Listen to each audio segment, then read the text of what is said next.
فيها بالضيعة بأيتو وبإهدن وبصغرتها كانت كتير أيام حلوة. حظي كان كتير حلو. حظك أو شاطر. اثنين اشتغلوا مع بعضهم. الهجرة لحد علمي عمرها بحدود 120 سنة بالألف.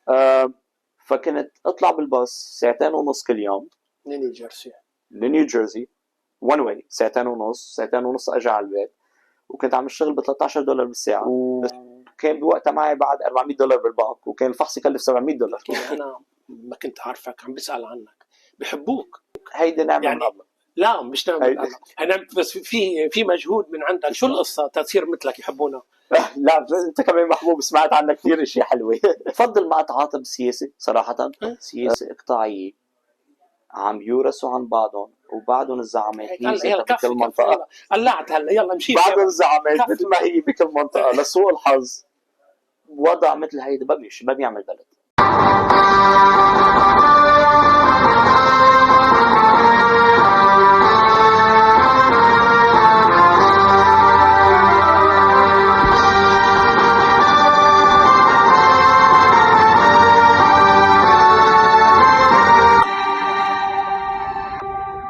من أيتو، من البلدة الجبلية الهادئة في شمال لبنان، حيث للأسماء ذاكرة وللأرض حكايات لا تشيخ، وحيث تلتقي الطبيعة بالإيمان، تبدأ قصتنا اليوم. بلدة اسمها يعود إلى كلمة طاو الفرعونية المرتبطة بالإله أدونيس. غاباتها سماها الفراعنة خاوطاو، أي غابة الإله أيتو، لما كانت تزخر به من ثروة حرجية استخدمت في طقوس التحنيط في مصر القديمة. وكأن هذه الأرض كانت منذ البدء مكانا للحياة وما بعد الحياة. وقيل أيضا أن أيتو تعني المصيف لهوائها العليل الذي يلامس القلب قبل الجسد. بلدة عرفت الحياة منذ فجرها بنبعي حيران وعين الصليب، ضيعة غنية بكنائسها التي تشهد على عمق إيمان أهلها، من كنيسة الرعية، كنيسة مار سركيس وباخوس، إلى مردومد ومر سمعان الشيخ ومر سمعان القرن وكنيسة مار شليطة. أيتو اشتهرت في العصور الغابرة قبل ولادة المسيح باحتضانها أثرا دينيا عظيما هو ناووس كنعان، الذي قصده أهل الشرق حجا وتبركا طلبا للنور وللطمأنينة. من هذه البلدة الصغيرة بعدد سكانها الكبير بتاريخها وأبنائها المنتشرين في أصقاع الأرض، من أرض جميلة يسكنها أناس طيبون، من رحمها خرج الدكتور أنطوان حتي، فتخرج من الجامعة اللبنانية، حمل علمه والطموح ومحبة تعلمها ليس من كتاب إنما من أم وأب هما نبع المحبة. محبة الإنسان حملها من بيته الأول ونقلها بشغف إلى كل من حوله هنا في نيويورك. هنا بدأ من غرفة صغيرة بإمكانات متواضعة وخطوات خجولة، لكن بإيمانه والصبر الطويل والكفاح اليومي، كفاح تعلمه هناك إلى أن بنى اليوم عيادته الخاصة وصنع حضوره المهني والإنساني خطوة خطوة بقلب كبير وفرح وعناد.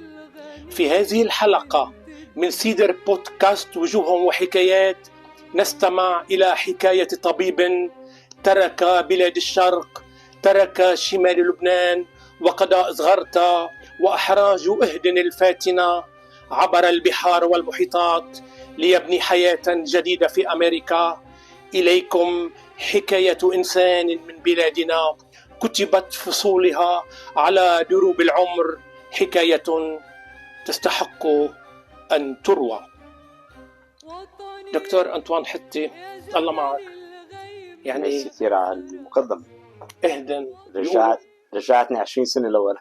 بيقولوا إهدن هي يعني تشبه بجنة عدن على الأرض. حدا بيترك هذا المكان الجميل وبيروح ما بيعرف لوين رايح. ما بعرف لوين رايح 100%. كانت ايام كتير حلوه، يعني رجعتني لايام الطفوله، ايام يلي بينا فيها بالضيعه بايتو وباهدن وبصغرتها. كانت كتير كتير ايام حلوه. وخصوص الرعاية بايتو هي الاساس. يعني هي سركيس وباخص، رعاية مرسى كيس وباخص. صحيح صحيح. كنا بالفرسان وبالطلائع، وكنا كتير نعمل نشاطات بالضيعه بالصيفيه. كنا نعمل دورة فوتبول كل سنة، وكانت أيام كتير كتير حلوة. كنت ناشط. كنت كتير ناشط. كنا أنا وداني وهادي والشباب كلهم عطول عنا مشاريع. بقى كانت أيام كتير حلوة بالضيعة. هالشيء هالتعلق بالضيعة ما كان حافز لعدم الغربة، يعني إنك تبقى هناك؟ تركت كل هالشيء الحلو ليش؟ 100%. لسوء الحظ كانت الفرص العمل بالعلاج الفيزيائي بوقتها كانت شوي ضيقة. خلينا قبل بدي اشوف وين تعلمت. خبرنا عن المدرسه اللي تعلمت فيها. بلشت باول سنه تعلمت بمدرسه الريف بايتو. نعم بايتو. كنا عايشين بامريكا. صيف كنتوا صيف شتي بايتو. هي ضيعه بنعيش فيها صيف شتي حوالي 1000 متر يمكن. 1000 متر صحيح. اخر ضيعه بتلاقي فيها زيتون هي عندنا بالضيعه. بعدين ما بيعد يطلع لانه الزيتون ما بيربى فوق ال 1000 متر. صحيح. نعم. واخر زيتونه بعتقد كانت عندنا بالارض. حلو. بعدها فوق الارض عندنا ما بتعرف تلاقي زيتون. بلشنا بايتو. تعلمت بايتو بمدرسه الريف اول سنه. كنا عايشين بامريكا، كان عمري 5 سنين. كنت بامريكا قبل. كنا بامريكا. نزلت بعمر 5 سنين يعني ربيت تحت. صح. لا ربيت تحت وحتى نسيت الانجليزي. يعني الام والبي كانوا بامريكا. اجوا سنه لهون. سنه بس. اجوا سنه لهون على اساس كنا بدنا نضلنا هون. بعدين رجعوا على لبنان. نعم. امي بلشت تتعلم بمدرسه الريف، كانت معلمه مات. وبي رجع على شغل بكهرباء لبنان، وانا تعلمت اول سنه. كان موظف كهرباء لبنان. موظف بكهرباء لبنان. تعلمنا اول سنه بمدرسه الريف. بعدين انقلت على مدرسه الفرير كفريشيت. كفريشيت حد صغرتها ضيعه. حد صغرتها. نعم. كملنا لحديت الترمينال. بعدين رجعت انقلت على ثانويه سبعه اللي هي ضيعه تحتنا بشوي. معروفه سبعه. كملت الترمينال هونيك، وعلى اساس كنت بدي اجي على امريكا اكمل علمي بامريكا. يعني كنت بدك تتخصص جامعه بامريكا. صحيح. بس رحت على طرابلس. نزلت على طرابلس. بقى اللي صار قدمت على فحص التمريض وعلى فحص العلاج الطبيعي. نعم. بالجامعه اللبنانيه بكليه الصحه بطرابلس. وكانت بوقتها كتير صعبه. بدو ينقوا كانوا 13 شخص من اصل 400. نعم. بالعلاج الطبيعي، وما توقعت انه اقطع بالفحص. نعم. بقى قدمت الفحص وجيت لهون على اساس بدي اقدم على الجامعه هون وكمل علمي هون. بعدين بيتصل فيني عمي بيقول لي والله شكله انقبلت، طلعت رقم 11. كنت من الشاطرين. حظك كان كثير حلو. حظك او شاطر. اثنين اشتغلوا مع بعضهم. ما صدقت انه شو عم تحكي. قال ليه معك جمعه ترجع على الجامعه، والا بيروح دورك بدهم يحطوا حدا ثاني. فكرت فيها. قلت لا برجع بتعلم بلبنان. رجعت ضبيت اغراضي ورجعت. جيت على امريكا ورجعت نزلت. مزبوط. جيت على اساس كنت بدي ضلني هون. كمان على نيويورك. كنا بمنطقه اسمها نيوجيرسي. جيت عند خالي مرت خالي. بعدين رجعت قلت خليني انزل على لبنان وبلش يعني هون بنشوف انك انت بتفضل لبنان. كنت بوقتها كان بدي لبنان. وبوقتها ما كان بدي اجي لهون. وحتى بعد ما خلصت الجامعه وجيت لهون ما كنت مبسوط. السؤال صعب. السؤال كثير صعب. يعني ما قلت لي لا يعني. طيب خبرنا عن العائله شوي. العائله انا وحيد علي. انا وحيد علي. وحيد. لحظه هون. وحيد. لما جيت كانوا اهلك بلبنان، تركتهم هنيك وجيت لحالك؟ جينا كنا وقتها بحرب تموز. يعني مش زمان. بالحرب وقتها صارت حملنا حالنا وجينا كلنا لهون. بعد ما رأت الحرب رجعوا اهلي على لبنان. وحاليا الام والبي؟ البي توفى من 2 سنين. توفى بامريكا. توفى بامريكا. كان عنده مرض بالكبد. عمل غيار كبد. غير كبد محدود 8 سنين بال 2015. وفتحت له فرصة جديدة تيرجع يعيش 7 سنين زيادة. وبعدين رجع توفى بعوار الثاني ما له علاقة بالكبد من 2 سنين. يعني كشاب وحيد يعني عندك بس الام والبي، اكيد صحيح. تاثرت بغياب البي، الوالده بعدها عايشه الوالده بعدها عايشه بامريكا نشيطه وصحتها كويسه لحيوم قاعده هون حدنا. ايتو يعني نحن بنعرف سكانها مش كتير 600 700 بس عندنا عم شوف عندنا حوالي 6000 او 7000 يمكن بس بإلينوي. بس بإلينوي صحيح. شو شو عمرها الهجره؟ الهجره لحد علمي عمرها بحدود 120 سنه بال 1900 يعني قبل عم نحكي نحن حوالي قبل الحرب العالميه الاولى. نعم بيقولوا بال 1890 اجى شخص لهون ونقل على منطقه بإلينوي اسمها بيوريا. ومن وقتها مشيت الهجره من الضيعه من ايتو على بيوريا واسسوا منطقه كتير حلوه في كنيسه مارشربل هونيك. يعني عندنا رعيه في رعيه كتير حلوه وكتير متضامنين مع بعضهم. اللي اسسوها لانه اعدادهم كبيره. صحيح صحيح. ومن اموالهم الخاصه يعني كانوا كلهم عم يشتغلوا ويتبرعوا للكنيسه وكتير ساعدوا الرعيه بايتو حتى يعني مثل العادي واشتغلوا بشركه كان اسمها كاتشبيلر يلي هي بتعمل الجرافات. اكثريتهم كانوا موظفين اكثريتهم بهالشركه كانوا. صحيح جنريشن يعني جنريشن بعد جنريشن. يعني فينا نقول فيهم هن ليبانيز امريكان. صحيح.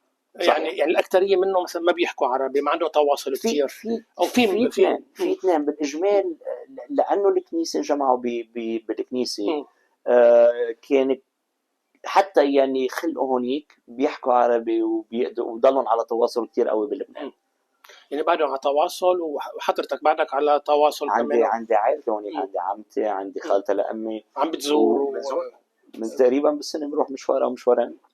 طيب بالنسبه لما انت جيت قررت انه ما تشتغل، انقبلت بطرابلس. صحيح. تعلمت تحت، لما خلصت الجامعه تحت كيف قررت انه ما تشتغل تحت انك تيجي تشتغل بامريكا؟ هون يعني سبب انه فرص العمل. صحيح. بوقت ما كنا بالجامعه حسينا انه شوي فرص العمل كانت ضيقه وصعبه. يعني المستشفيات معدوده، يا بدك تفتح مكتبك لحالك يا بدك تقدم على مستشفى اللي هي صعب شوي لان اكيد كان عندهم الموظفين تبعونهم.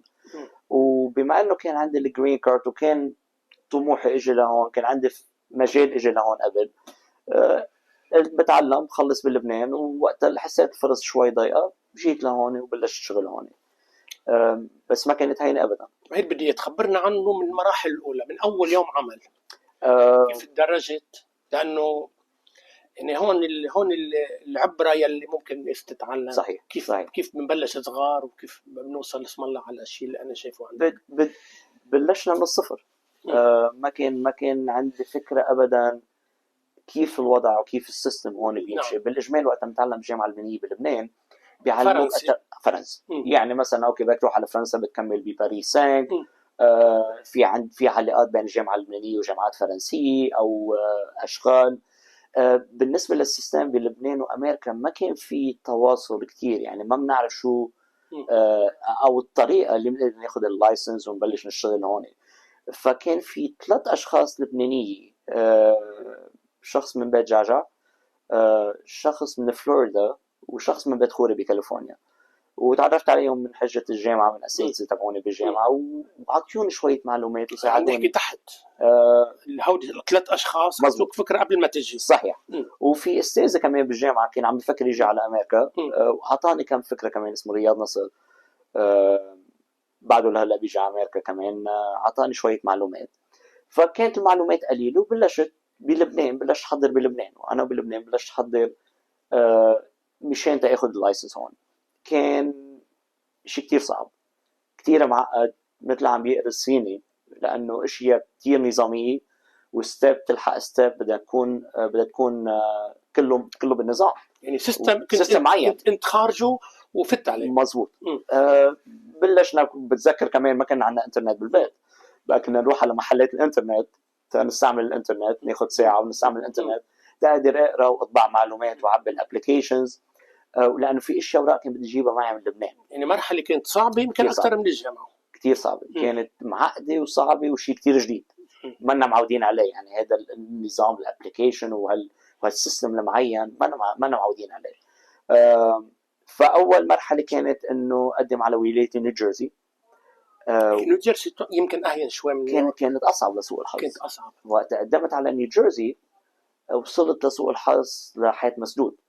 قالوا لي يا بدك ترجع تعيد الجامعة كلياتها لأنه ما كانوا قابلينها، يا ما في لايسنس. بعدين صرت أقرأ شوي وشوف كل ولاية عندها نظام شكل.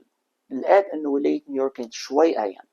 ف أنا وماشي بالابلكيشن من نيوجيرسي، قدمت ابلكيشن تاني على نيويورك. وحتى كنت بالجامعة، يعني رجعت فتح على الجامعة أتعلم شوي وآخذ كورسز زيادة تقدر آخذ اللايسنس من نيوجيرسي. بس قلت بما انه كانت نيويورك اهين، قلت خليني اقدم على نيويورك. فقدمت على نيويورك وقبلوا لي شيء اسمه temporary permit تقدر اشتغل. يعني ما حدا مزبوط. فكنت اطلع بالباص 2.5 ساعة كل يوم لنيوجيرسي one way، 2.5 ساعة اجي على البيت. وكنت عم اشتغل ب $13 بالساعة assistant لفيزيكال ثيرابيست. ومن وقتها فتحت الابواب. بلشت اشتغل بنيويورك لانه كان بدي افتح ابواب بنيويورك، لانه عارف انه اللايسنس تبعي حتنقبل بنيويورك، ويمكن الشغل احسن كمان. والشغل احسن صحيح. بعدين بعد ما انقبلت اللايسنس تبعيتي، فتحوا لي الباب تقدم على الفحص البورد اكزام. البورد اكزام كان عباره عن 5 ساعات امتحان. اول مره ما قطعته، كان شوي صعب، كان الانجليزي معقد علي شوي لانه وقت جيت لهون ما كنت احكي كثير انجليزي. قدام ثاني مره كنت حانجح، ثالث مره قطعت، كمان صعب، كان كثير فحص مشين يعني. بعد ما قطعت انا اخذت العلامات السبت، التنين بينفتح لي فرصه شغل بالمحل يلي كنت عم اشتغل فيه. الفيزيكال ثيرابيست اللي كنا عم اشتغل هونيك دقوا لي قالوا لي انه اضطر ينقل على كاليفورنيا، صار عنده وفاة بالعائلة وبده ينقل على كاليفورنيا، في عنا بوزيشن. المصائب بكون من عندك قوم فوائد. يعني هون انت اخذت مش بس شغل، اخذت شغل وزبونات والمكتب وبالمكتب كنا بمنطقة بمنهاتن. ايوه، وحتى ما فتش على شغل يعني ما قدمت ريزومي لمحل معين. وفتحت، بلشنا بالابر ايست سايد، وبلش القصه من هونيك. يعني العبره هون بنشوف كيف اخر شيء فتحت، بس قبل ما فتحت الانسان بده يكون عم بيكافح. واهم شيء لاحظت بحديثك الصبر، يعني انت بتقلي فشلت اول مره، فشلت ثاني مره، ثالث مره مش الحال، صارت معك بكذا مرحله. وهذه المرحله ما كانت قصيره، كانت فتره 2 سنين. مش هين تكون متخرج من الجامعه اول شغل تلاقيه عم ترجع تنظف حمامات. يعني اول شغل لقيته كان من ضمن الشغل اللي كنت اسيستنت بفيزيكال ثيرابي اوفيس، ومن ضمنها انه ننظف حمام باخر النهار. ومش غلط، مش غلط ابدا. سنتين كانوا كثير صعبين، كثير صعبين، لانه اول شيء كنت عم اشتغل بغموض. الدنيا كانت مسكره بوجهي، وجاي متخرج ومبسوط انه عامل منيح، بعدين جاي عم بلش من الصفر. وكان بوقتها معي بعد $400 بالبنك، وكان الفحص يكلف $700 تقدر تقدمه. فاضطريت اتدين على الكريدت كارد تقدر اقدم الفحص. فكانت مرحله كثير صعبه. ووقتها نرجع على لبنان كانت كل يوم يعني بكي وبدي ارجع وماني مبسوط. ما كانت هينه يعني. كانوا مع انه والدتك كانت هون وبيا. لا، كانوا بعدهم بلبنان، كانوا رجعوا لبنان. كنت مع خالي بعدني هون وتحملوا كثير مني يعني. وانت تحملت كمان. وحيد العائله اللي سافر، هيدي يعني صحيح. احنا بنعرف مثلا بالحروب بالمصائب ما بيرجع، ما بياخذوا الوحيد. ما كان عندي تجنيد. وهجره مثل هيك كمان يعني مش مستحب الوحيد يترك اهله والاهل. وبدي اسال هل هالعناد وهالثبات وهالمكي بعدك مستعد انك مره ثانيه تكافح وتغامر، ولا وصلت لمحل بشغلك بطل في شيء كتير بدك تسعى له؟ يعني تعبت من هالقصه هيك؟ اذا مش عند وصبر مجمعهم مع بعضهم صحيح، هذه شخصيتي. مستعد تعيدها؟ لسه ما خلصت منه، بعد نكمل فيهم يعني. بحس بعد الطريق يعني باول. خبرني شو بعد، شو الطموح، شو بدنا نشوف بعد الطريق باول. شو بعد بدك؟ ما بشبع من الحياه. على طول في شيء جديد يعني. بحس اذا بوصل لمحل مرقد بروتين معناتها في شيء غلط، بدي افتح صفحه جديده، بدي بلش شيء جديد، بدي بلش مشروع جديد. طب بس هون معلش، هون بدي اقول لك هلا انت وصلت لمرحله في نوع من الثبات، بده يكون شغلك بهالشكل انت ثابت. بس انت اللي عم بتقوله هيدي مخاطره جديده. صحيح. وخطر انزلاق لا سمح الله، ما بتخاف منه؟ من اول ما بلشت من اول ما فتحت من 13 سنه كان في خطر انزلاق. يعني بعد ما بتذكر اول نهار فتحنا فيه كان في عندنا 3 مرضى وما كنا عارفين اذا بنقدر نكمل ولا لا. فعلى طول وقت بيكون عندك البزنس تبعيتك في خطوره، والخطوره ما بتخلص، ما بتوصل لمحل يعني هيدي هي الثبات، لانه الديناميك حكي شوي يمكن بالانجليزي، الديناميك شوي صعب بمنطقه بروكلين. ما بتعرف بحي لنهار معين ممكن عياده تانية تفتح وتاخذ شغل منك او سبب تاني، ممكن او سبب تاني، حي ممكن شركه تامين او التغطيه او اي شيء، او شيء اقتصادي 100%. وهالمراحل اللي مرقنا فيها كل سنه عندك مثل ما بيقولوا بالانجليزي بامب اند رود. كل سنه في او سنتين عندك مشكله عم بتواجهها بدك تحلها وبدك تكمل. وبهالمرحله 13 سنه يعني بالمنطقه اللي نحن فيها هون كثير عيادات فتحت وسكرت، كثير عيادات كانت فاتحه وسكرت قبل. فاتس تشالنجينج انه يكون عندك عياده صغيره بدومين البيج كوربوريشن عم بيفوتوا وعم بياخذوا.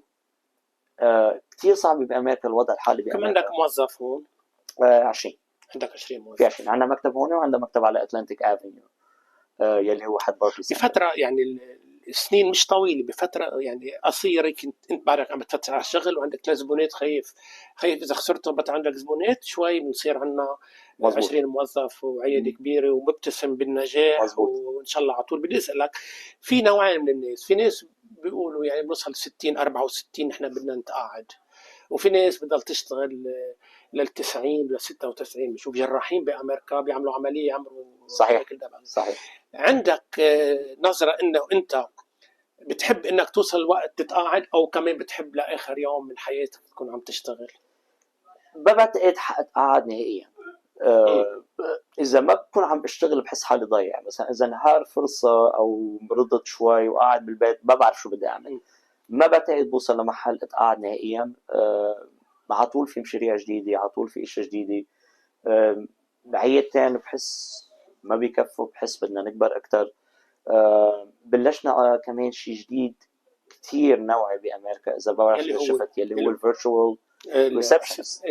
شفتها بلشناها السنه. هيدي فكره كتير جديده. الكوست cost efficient. That's number 1. Number 2 في reliable اكثر، يعني تقدر تتحكم بالسيستم بغير ما يكون شخص عندك موجود هون. يوم مريض بيجي حدا تاني على سكرين بيغطي. في ايام مثلا موظف واحد بيقدر يغطي مكتبين. حلو مظبوط صحيح. سو كثير عندها flexibility beside the cost. فكره كثير جديده. شو كمان عندك شيء مميز، افكار جديده غير هي القصه؟ عم نفكر انه اللي عم نفكر بعدنا في بعد جديده. هذه المرحله اللي بلشناها السنه جديد. بلشنا اول شيء بالريسبشنست، بعدين البيلينج اوفيس، بعدين عندنا الاوثرايزيشن ديبارتمنت، كله عم بيكون اوف شور. انا صار لي جماعه جاي من الفلبينز اجتمعت فيهم. جماعه كثير معلمين مثقفين نشيطين بحبوا الشغل. ففي طموح كثير انه نوسع شوي البيكار، واحتمال عم نفكر فيه انه الفيرتشوال ريسبشنست سيستم يكبر اكثر ونقدم الفكره على مكاتب ثانيه. صار شغلك صار دومين ثاني هلا. هي فكره ثانيه على جنب لانه ما فينا ننكر انه التكنولوجي ما فيك تتخطاها. ما فيك تتخطاها على طول. يو ونا بي اهيد. واذا ما كنت على قدها وما كنت ماشي مع التكنولوجي يفول بيهايند، تسبق يعني تسبق. بيجوا الشركات الكبيره معهم افكار رهيبه وتكنولوجي رهيبه وعندهم اموال طائله. ركض عيون 10. بدي اسالك، يعني انا ما كنت عارفك عم بسال عنك، بحبوك شو يعني اللبنانيه الكوميونتي بالكنيسه شفتهم بحبوك؟ هيدي نعمه يعني من الله. لا مش نعمه من الله، انا بس في مجهود من عندك. شو القصه تصير مثلك يحبونا؟ لا انت كمان محبوب، سمعت عنك كثير اشياء حلوه. ليك في شغله، اذا مثل ما انا شايف مثلا ما بلبس المريول الابيض. نعم. تي شيرت مثل العالم، يعني بطلع على المكتب اذا حدا مريض بطلع بحكي معهم برا. تواضع. شغله وحده فرقتني شوي عن غير انا والبزنس بارتنر تبعي. اثنيناتنا هيدي بلشنا فيها من زمان، انه ما نبني حيط بينك وبينه مريض. نعم. نحن that's not the typical medical office يعني يلي بتروح عليه. هي اخذها من بيئتك. من لبنان. تواضع، ما ضروري ما حدا يعني عايز يحكي بالبدايه المحبه. مظبوط. يعني انت لما بتشتغل بمحبه بتكون النتيجه مختلفه عم تشتغل للشغل. 100%. والشغل يلي بنعطيه بالاجمال بنعطيه اكثر من حقه، بنعطي المريض اكثر من حقه، بنعطيه اللي بيستاهل، وبنشتغل معهم للاخر، وبنحاول حتى نطلع. يعني ما اذا مثلا مريض ما بنقدر نساعده بالفيزيوثيرابي، نطلع على التليفون، نحكي مع حكيم، نحكي مع المعارف تبعونا، بنوجه المريض على الطريق الصحيح. وهيدي مش اشياء مضطرين نعملها، بس بنعملها لانه بنحب يلي عم نعمله، وبنعملها من قلبنا، وبنعملها لانه مثل ما قلت تربينا على النهج الحلو انه لا نساعد غيرنا.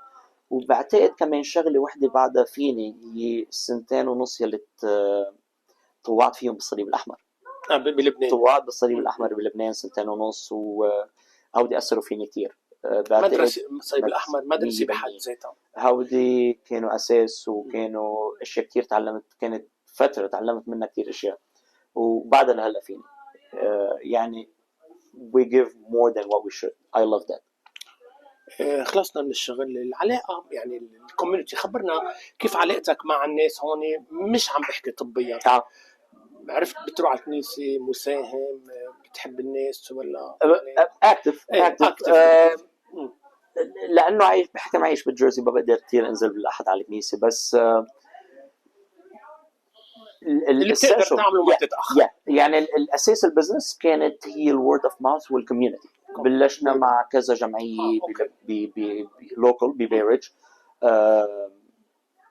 اي متى في نشاط، اي متى نقدر نساعد ماديا او ننزل شخصيا نساعد، كنا على طول موجودين مع الكنيسه. سياسيا يعني راضي عن الوضع السياسي بلبنان؟ اكيد. من وقت ما قاعد، من وقت ما كنت بلبنان يمكن شغله مش راضي. بعتقد انا الوحيد، او انتخبت مره واحده بلبنان وانتخبت ورقه بيضاء. يعني هلا عم بفهم منك الانتخابات في حال حصلت مش حتنتخب كم اذا بدي انتخب ورقه بيضاء، لانه الكل مثل بعضه معناتها. معقوله؟ بعيد شوي عن الجو السياسي، ولبنان بده بفضل ما اتعاطى بالسياسه صراحه.